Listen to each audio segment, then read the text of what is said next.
No talking, no talking. Here, where, there, on the chat. ठीक है, chat box only use for the question, only use for the question. ठीक है, chat box के ऊपर सिर्फ question करें, question के अलावा कोई टॉकिंग नहीं होनी चाहिए। अभी मैंने स्क्रीन में कोई टॉकिंग देखी तो वो स्टूडेंट्स यहाँ से रिमूव हो जाएगा, याद रखिएगा इस बात को। ठीक है, आवाज आ रही है सबको, सिर्फ ये बताएं। बेटा एमसीक्यूज बाद में एक्सप्लेन करूंगा, सर जेपी का टाइम हो जाएगा। ठीक है, कल तो मैं बिजी था, इसलिए आज जो है आज की केमिस्ट्री की भी वीडियो और जो सैटरडे को केमिस्ट्री की वीडियो थी वो दोनों आज अपलोड हो जाएंगी। कादिर की हुई है ना रिकॉर्डिंग? हाँ, कादिर की भी मिल जाएगी। ठीक है, और बाकी शहजाद जहूर की बच्चों ने कहा था कि सैटरडे को हम देर से उठ पाए थे, क्योंकि संडे को सॉरी, क्योंकि उसकी 9 बजे क्लास थी, तो उसकी वीडियो मैंने अपलोड कर दी थी, आपको मिल गई होंगी कल। ठीक है जी, चलें एंजाइम्स के ऊपर बात की थी, अभी टाइप्स ऑफ एंजाइम्स के ऊपर बात करेंगे कि एंजाइम्स की टाइप्स क्या हैं। ठीक है, और एक्शन ऑफ एंजाइम्स। ठीक है, टाइप्स और एक्शन ऑफ एंजाइम्स के ऊपर बात करते हैं। ठीक है, आज इस चैप्टर को खत्म करेंगे ना।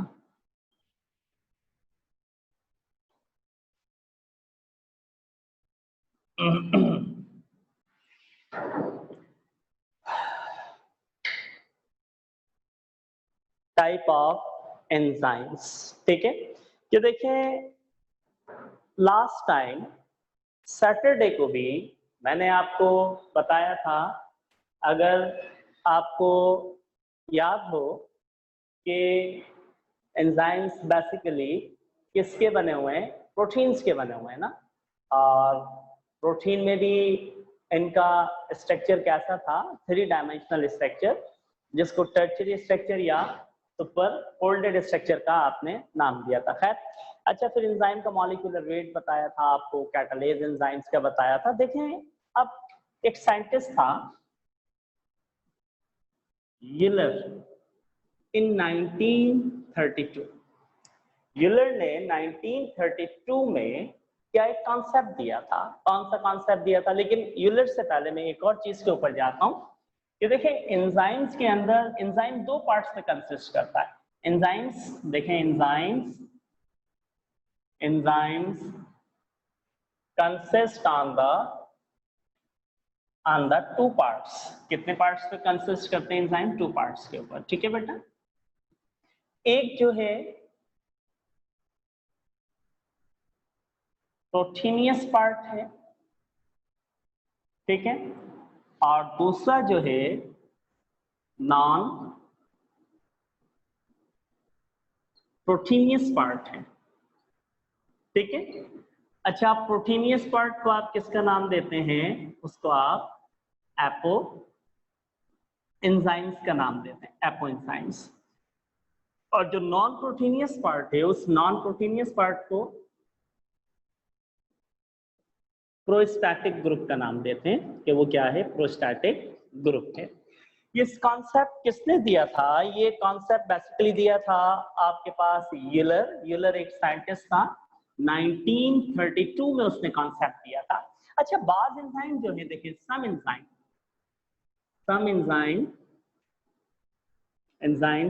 only contain protein called simple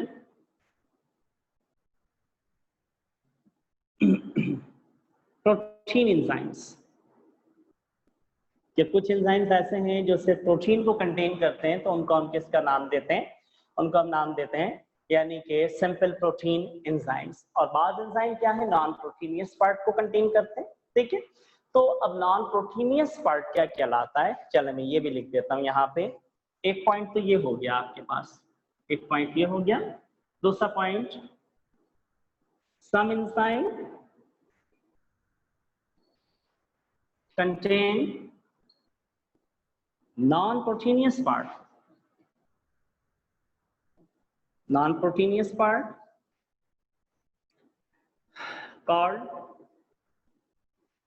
उसको आप किसका नाम देंगे? कॉन्जुगेटेड प्रोटीन एंजाइम्स या फिर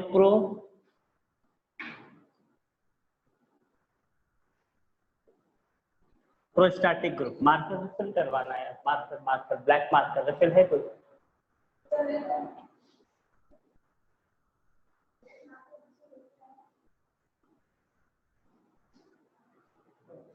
प्रोस्टैटिक ग्रुप।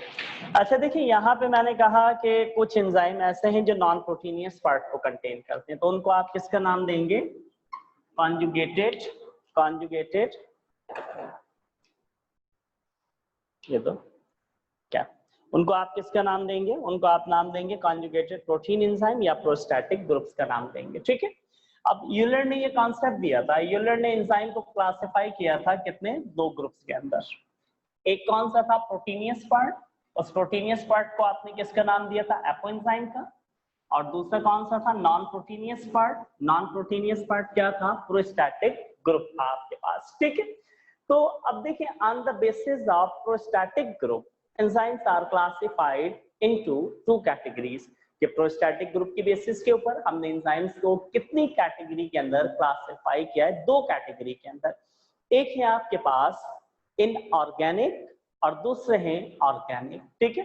अब इनऑर्गेनिक कौन से हैं और ऑर्गेनिक कौन से हैं, इसका स्क्रीनशॉट लें, फिर मैं आपको बताता हूं, जल्दी कीजिएगा। स्क्रीनशॉट लें तो फिर बताऊं।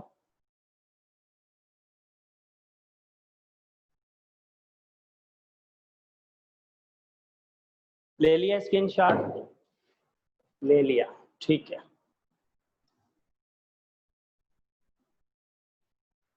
आज ये चैप्टर इंशाल्लाह खत्म हो जाएगा। अगर इसमें रहा तो फीडबैक मैकेनिज्म रह जाएगा, उसको बेशक कल कर लेंगे, 4-5 मिनट का सिंपल सा फीडबैक मैकेनिज्म। और कल फिर इंशाल्लाह चैप्टर नंबर 4 स्टार्ट करेंगे। फिर आज मैं आपको चैप्टर 2 के, कल तो मसरूफियात की वजह से एमसीक्यूज नहीं दे सका और जो टेस्ट दिया उसकी की नहीं दे सका, चैप्टर 2 और 1 की वो की आज आपको मिल जाएगी। और एक फाइनल टेस्ट मिल जाएगा चैप्टर 2 का, और चैप्टर 3 के 2 से 3 टेस्ट मिल जाएंगे आज आपको, ठीक है।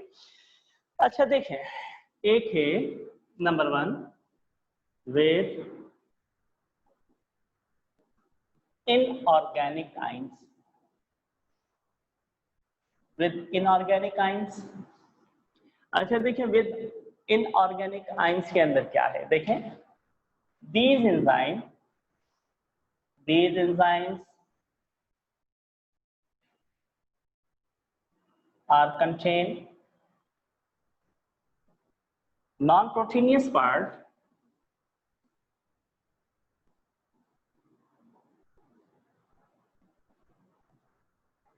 कि ये जो enzyme non proteinaceous part contain करते हैं, वो नॉन प्रोटीनियस पार्ट क्या होगा?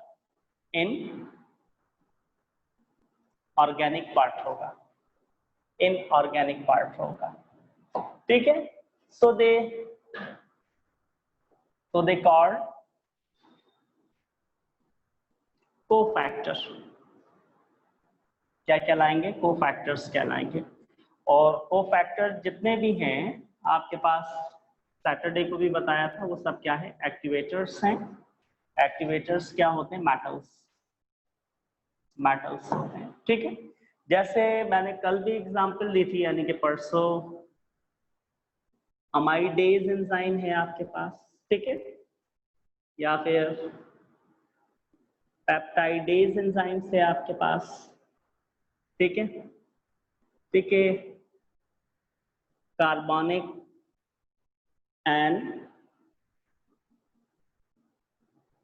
एनहाइड्रेज एंजाइम है आपके पास, ठीक है, या फिर फॉस्फेटेज एंजाइम्स हैं, ठीक है। तो ये सारे के सारे क्या है? वो एंजाइम्स जिनके पास प्रोस्टैटिक ग्रुप क्या है? इनऑर्गेनिक है, प्रोस्टैटिक ग्रुप। और जिनके पास प्रोस्टैटिक ग्रुप इनऑर्गेनिक होगा, वो एंजाइम्स क्या कहलाएंगे? कोफैक्टर्स कहलाएंगे। और इनऑर्गेनिक में क्या होंगे आपके पास? एक्टिवेटर्स होंगे। और एक्टिवेटर्स क्या होते हैं? मेटल्स होते हैं, ठीक है। चैट बॉक्स में क्या आ रहा है? होलो एंजाइम, अच्छा जी, होलो एंजाइम भी मैं आपको बता देता हूँ कि होलो एंजाइम बेसिकली किसको कहेंगे। देखें, प्रोटीनियस एंजाइम को ही होलो एंजाइम्स कह सकते हैं आप, ये कॉन्जुगेटेड प्रोटीनियस या फिर आपके पास क्या है, होलो एंजाइम्स। ठीक है, बात एक ही है कि मैनी एंजाइम हैज एन, आपके पास क्या है, attach non proteinaceous part, they are known as conjugated या होलो एंजाइम। आप उनको किसका, कॉन्जुगेटेड का नाम दे दें या होलो एंजाइम्स का नाम दे दें। ठीक है, holoenzyme. Inorganic attach active site non covalently होगा। Yes yes yes yes, previous lecture में बताया था। होलो एंजाइम तो पता चल गया ना, नॉन प्रोटीनियस पार्ट को ही होलो एंजाइम। चलो मैं लिख देता हूं कि जो नॉन प्रोटीनियस पार्ट है, part of enzyme is called holo enzyme. Holo enzyme, एक होलो एंजाइम हो गया और एक एपो एंजाइम हो गया। ठीक है, अब होलो एंजाइम के अंदर क्या आ जाता है, प्रोस्टैटिक ग्रुप आ जाएंगे आपके पास। ठीक है, अच्छा जी, इन एंजाइम्स के अंदर जो सब्सट्रैक्ट होगा, in these enzyme, in these enzymes substract are inorganic substance। inorganic substance के substract क्या होगा, inorganic substance होगा, and they bind non-covalently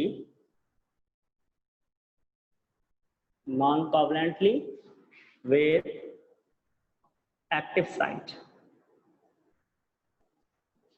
ठीक है, और ये एक्टिव साइट के ऊपर कैसे बाइंड होंगे, नॉन कोवलेंटली बाइंड होंगे। ठीक है, और याद रखिएगा कि कोफैक्टर में जो इनऑर्गेनिक है, सारे के सारे एक्टिवेटर्स हैं, सारे के सारे, और एक्टिवेटर्स क्या होते हैं, मेटल्स होते हैं आपके पास। ठीक है, तो यहाँ पर जो नॉन प्रोटीनियस पार्ट इनऑर्गेनिक होगा, अगर नॉन प्रोटीनियस पार्ट इनऑर्गेनिक होगा तो आप उसको कोफैक्टर का नाम दे देंगे। ठीक है, जैसे कि आप सपोज करें कि मैग्नीशियम, मैग्नीशियम एक इनऑर्गेनिक सब्सटेंस है, ये फास्फो, ठीक है ना, फास्फोटेज एंजाइम्स बनाता है। इसका एक्टिवेटर कौन है, मैग्नीशियम, इसका क्या है, एक्टिवेटर है मैग्नीशियम।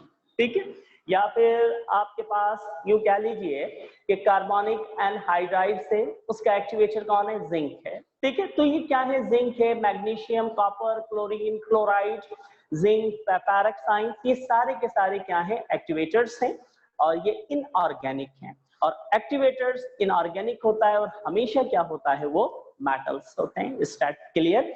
और ये जो एक्टिवेटर्स हैं, यानी कि इनऑर्गेनिक सब्सटेंस जो प्रोटीनियस पार्ट के साथ बाइंड होगा, जो प्रोटीनियस पार्ट है वो एंजाइम है, उसकी जो एक्टिव साइट के ऊपर बाइंड होगा, कैसे बाइंड होगा, नॉन कोवलेंटली बाइंड होगा। ठीक है, इसका स्क्रीनशॉट ले लें, फिर आगे चलें। बेटा कोवलेंटली कैसे होगा, नॉन कोवलेंटली बाइंड होगा, ऑर्गेनिक के साथ कोवलेंटली बाइंड होगा। ठीक है, अच्छा जी, स्क्रीनशॉट ले लिया, साफ कर दें इसको। ठीक है जी, इसको साफ कर दें।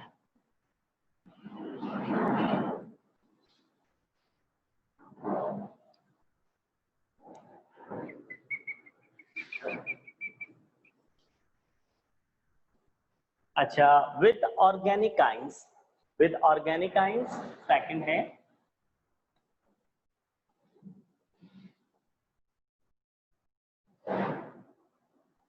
Organic ions. अच्छा देखिए, विद ऑर्गेनिक आइंस के अंदर, ठीक है, in these enzymes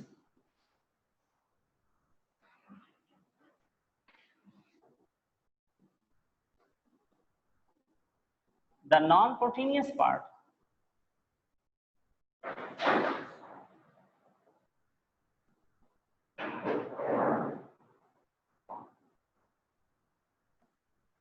an enzyme में non-proteinous part क्या है, ऑर्गेनिक है। so they are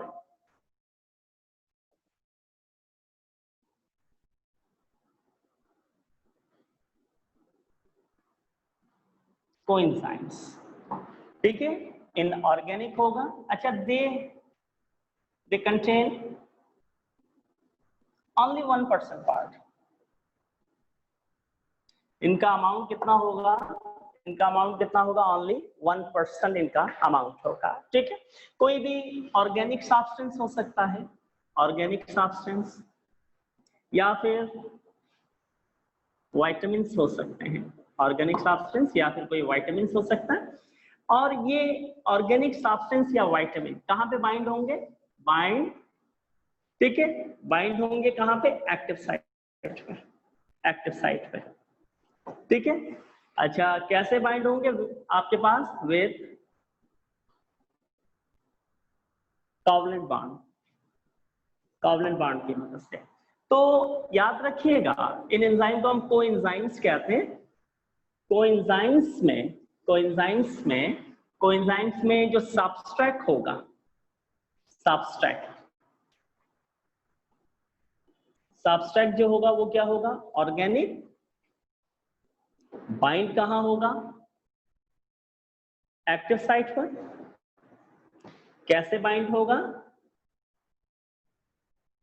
covalently. Organic substance हो सकता है या फिर कोई विटामिन्स भी हो सकता है, विटामिन भी हो सकता है। तो इनका अमाउंट कितना होगा, ओनली 1%, क्योंकि एंजाइम का अमाउंट लार्जर होता है और सब्सट्रैक्ट का अमाउंट क्या होता है, कम होता है, ठीक है। स्क्रीनशॉट लें, तो चैट में देखूं कोई क्वेश्चन है। प्रोटीनियस पार्ट होगा, कैसे प्रोटीनियस पार्ट होगा, दामिनी बताइएगा मुझे आप। अच्छा, इनके एग्जांपल्स में, हाँ इनके एग्जांपल्स देख लें, एग्जांपल्स लिखना भूल गया।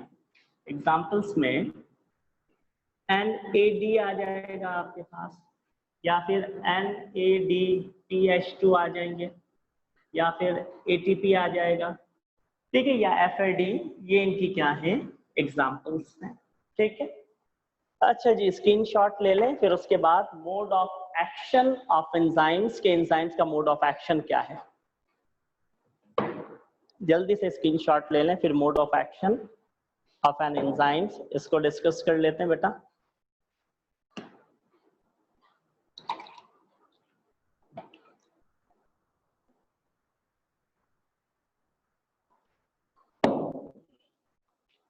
चैप्टर आज खत्म करेंगे इंशाअल्लाह ताला। अच्छा जी, स्क्रीनशॉट ले लिया आपने, शफा खानजादा, डन, ठीक है जी। अब हम भी क्या करते हैं, लेकिन ये याद रखना सर रिपीट करें, बेटा क्या रिपीट करूं, चले मैं सिंपली रिपीट कर देता हूं। ये एमसीक्यूज आएंगे और मैं आपको ये एमसीक्यूज में दूंगा आज प्रैक्टिस शीट के अंदर, तो याद रखिएगा। देखें, चले मैं रिपीट कर देता हूं।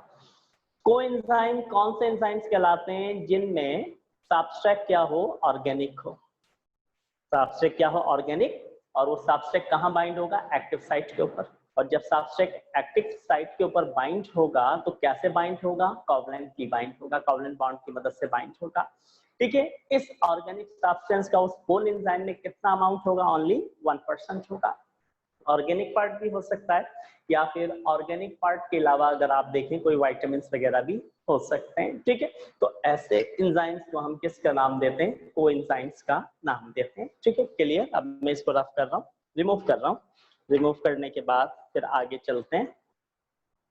1% का बता दें बेटा, अमाउंट ऑफ सब्सट्रैक्ट की बात हो रही है। अमाउंट ऑफ सब्सट्रैक्ट कितना, amount of subtract only 1% amount of subtract चाहिए होगा, ठीक है, इसकी मैं बात कर रहा हूँ।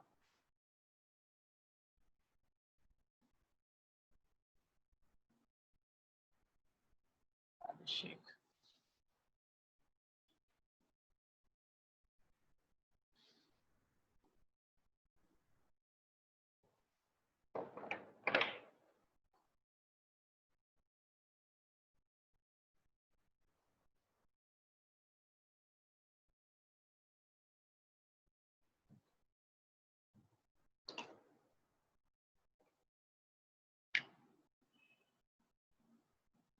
Mode of action,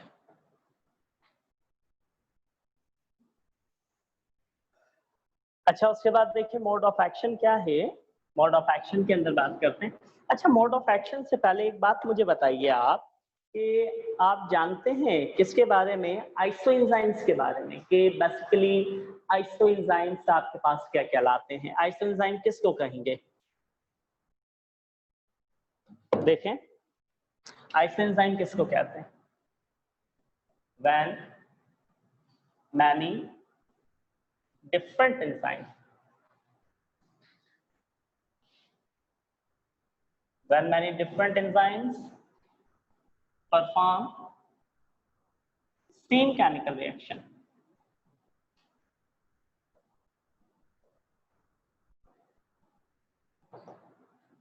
called, iso का मतलब सेम है, आइसो एंजाइम्स।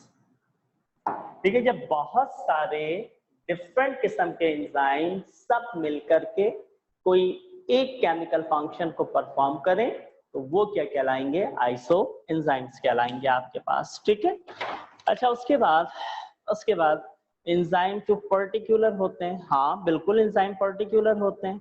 कोफैक्टर कितने पर होता है? कोफैक्टर का अमाउंट जो है यानी कि कोएंजाइम के मुकाबले में ज्यादा होता है, कोएंजाइम के मुकाबले में ज्यादा, 5% तक इसका अमाउंट यानी कि अमाउंट हो सकता है। और कोएंजाइम जो है इसका अमाउंट बहुत कम होता है, ओनली 1% तक होता है इसका अमाउंट। ठीक है, और देखें आइसोएंजाइम एग्जांपल्स, आइसोएंजाइम की एग्जांपल देखें, डाइजेस्टिव सिस्टम, आपकी बॉडी में क्या हो रहा है? डाइजेक्शन हो रहा है, और उस डाइजेक्शन के अंदर कोई एक नहीं कई एंजाइम्स मौजूद हैं। ठीक है, पेप्सिन है, ट्रैप्सिन है। ठीक है, या फिर इसके अलावा ये पेप्सिन ट्रैप्सिन किसमें? गैस्ट्रिक जूस के अंदर होते हैं। पेप्सिनोजिन इसकी इनएक्टिव फॉर्म है, फिर ये एक्टिव फॉर्म में आता है तो पेप्सिन बना लेता है। 1.6 से लेके या 1.7 से लेके 2 तक इसकी क्या होती है? एसिडिक नेचर होती है। ट्रैप्सिन देखिए 8.6 तक जाता है। तो ये सब मिलके क्या कर रहे हैं? एक पर्टिकुलर फंक्शन परफॉर्म कर रहे हैं, और वो एक पर्टिकुलर फंक्शन क्या है? डाइजेक्शन ऑफ द फूड, फूड की डाइजेक्शन कर रहे हैं। तो देखिए बहुत सारे डिफरेंट किस्म के एंजाइम मिलके किसी एक केमिकल फंक्शन से मुराद जैसे कि डाइजेक्शन कर रहे हैं, तो ये एंजाइम्स क्या कहलाते हैं? Iso enzyme. आइसो का मतलब सेम, सेम केमिकल रिएक्शन में डिफरेंट एंजाइम्स क्या हो रहे हैं? यूटिलाइज होते हैं आपके पास। ठीक है, ये तो एग्जांपल थी आइसो एंजाइम्स की। उसके बाद mode of action of enzymes. ठीक है, अब देखिए mode of action of enzymes के अंदर अगर बात करें तो इससे पहले भी एक्शन ऑफ एंजाइम किसके ऊपर डिपेंड करता है? देखिए action of enzyme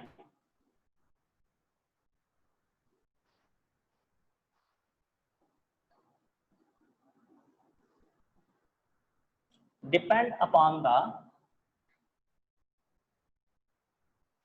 structure of an enzyme.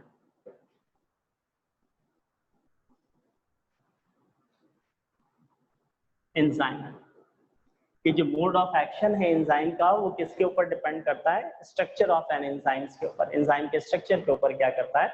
उसका मोड ऑफ एक्शन डिपेंड करता है। ठीक है, अब जैसे कि देखें मैंने कहा कि each enzyme has active site. Her enzyme के पास क्या होती है? एक्टिव साइट होती है। ठीक है, दिस एक्ट, अच्छा एक्टिव साइट, उसके बाद देखें कि हर एंजाइम के पास एक एक्टिव साइट होगी which have particular size and shape, where only particular substrate bind। कि हर एंजाइम की एक एक्टिव साइट है। एंजाइम का जो यानी कि मोड ऑफ एक्शन है, मोड ऑफ एक्शन किसके ऊपर डिपेंड करता है? Depend upon the structure of an enzyme. और एंजाइम के स्ट्रक्चर क्या है? 3 डायमेंशनल स्ट्रक्चर्स होते हैं एंजाइम्स के, जितने भी एंजाइम्स हैं आपके पास। ठीक है, तो अब देखिए हर एंजाइम के पास एक एक्टिव साइट है, और उस एक्टिव साइट की एक पर्टिकुलर साइज और पर्टिकुलर शेप है। और उस पर्टिकुलर एक्टिव साइट जिसकी उस एक्टिव साइट जिसकी पर्टिकुलर साइज और पर्टिकुलर शेप है, तो वहां पर एक पर्टिकुलर साइज का या स्पेसिफिक साइज का एक सबस्ट्रेट आकर के क्या हो जाएगा? बाइंड हो जाएगा। ठीक है, चलें जैसे सपोज करते हैं, फॉर एग्जांपल मैं आपको एक एग्जांपल्स देता हूं। सपोज करें कि ये ना मैंने शायद बताई थी एग्जाम्पल, ये एक क्या है, एंजाइम, ये एक एंजाइम है और यहाँ पर ये इसका क्या है, सब्सट्रैट, सुस्थैनिक एसिड, ये इसका क्या है, सब्सट्रैट है। अब देखिए ये दोनों मिलेंगे, बताएं क्या बनेगा, कौन बताएगा आप में से, ये दोनों मिलेंगे तो क्या बनेगा। देखिए ये इसके साथ में क्या होगा, यहाँ पे आकर के चलें जी, थोड़ा सा यहाँ पे आकर के देखिए बाइंड हो गया, ठीक है। यहाँ पे आके इसकी ये क्या कहलाया, enzyme plus substrate complex, complex कहलाया, ठीक है। तो ऐसे में क्या बन गई, प्रोडक्ट बन गई। प्रोडक्ट क्या बनी, आपके पास प्रोडक्ट बना मैलिक एसिड, नहीं फॉर्मिक एसिड, फॉर्मिक एसिड बन गया ये, ठीक है। और उसके बाद देखें ये एंजाइम बचा, अब ये एंजाइम दोबारा से क्या होगा, रीजनरेट होगा, एंजाइम दोबारा से रीजनरेट होगा क्योंकि ये प्रोडक्ट बन गई। एंजाइम कभी भी during the chemical reaction utilise नहीं होते। अब सुने, सपोज कर लें फॉर एग्जांपल सपोज करें, मैंने कहा स्क्रीन आ रही है ना सब, ठीक है आ रही है, यहाँ नीचे तक देखिए, ये था ना पर्टिकुलर, ये एंजाइम 2 मिनट है, ठीक है, 2 मिनट के बाद मीटिंग ऑफ होगी, फिर दोबारा से आइएगा, ठीक है। ये है मैलिक एसिड, मैलिक एसिड क्या है, सब्सट्रैट है, ठीक है। अब देखें, सपोज करें फॉर एग्जांपल मैं कहूं ये यहाँ पे आकर के बाइंड हो गया, यहाँ पे आके बाइंड हो गया, नो रिएक्शन, यहाँ पे कोई रिएक्शन चला नहीं, यहाँ पे कोई रिएक्शन ही नहीं चला। क्यों, क्योंकि इस एंजाइम की एक यानी कि जो एक्टिव साइट थी, ये एक्टिव साइट, इस एक्टिव साइट की पर्टिकुलर साइज का शेप था और उस पर्टिकुलर साइज और शेप पे एक पर्टिकुलर सब्सट्रैट को आना था जो कि सैनिक एसिड था, सैनिक एसिड, ठीक है, उसको बाइंड होना था। अब वो पर्टिकुलर सब्सट्रैट नहीं आया बल्कि वहां पे क्या आ गया, कोई दूसरा सब्सट्रैट आ गया, मैलिक एसिड, वो आके यहाँ पे बाइंड भी हो गया, बाइंड हुआ तो एंजाइमेटिक एक्टिविटीज क्या हो गई, डिक्रीज, स्टॉप हो गई, नहीं चलेगी, मतलब यहाँ पे किसी किस्म का कोई रिएक्शन नहीं बन रहा। और मैं क्या देता हूँ, नो एनी प्रोडक्ट फाउंड, कि यहाँ पर किसी किस्म की कोई प्रोडक्ट नहीं बनी। क्यों, क्या भी मैंने बताया आपको, एक पर्टिकुलर साइज होगा, शेप होगा और वहाँ पर्टिकुलर सब्सट्रैट आकर के क्या होगा, बाइंड होगा, ठीक है। अब उसके बाद डिस्कस करते हैं आगे फिक्सचर की, ठीक है ना, की लॉ ऑफ थ्योरी के ऊपर और इंड्यूस फिट मॉडल पे, फिर उसके बाद factor affecting on the rate of enzyme, और फिर लास्ट में फीडबैक इनहिबिशन रह जाएगा, उसको डिस्कस करते हैं, ये चैप्टर खत्म हो जाएगा। मुझे लग रहा है फीडबैक इनहिबिशन आज नहीं हो पाएगा, वो कल हो जाएगा, 5 मिनट लगेंगे उसको समझाने में, ठीक है। तो फिर कल फीडबैक इनहिबिशन को चैप्टर 4 को भी स्टार्ट कर देंगे, ठीक है। कितने मिनट है मीटिंग ऑफ होने में, हाँ रिकनेक्ट करते हैं आप दोबारा से, ऐसा करते हैं।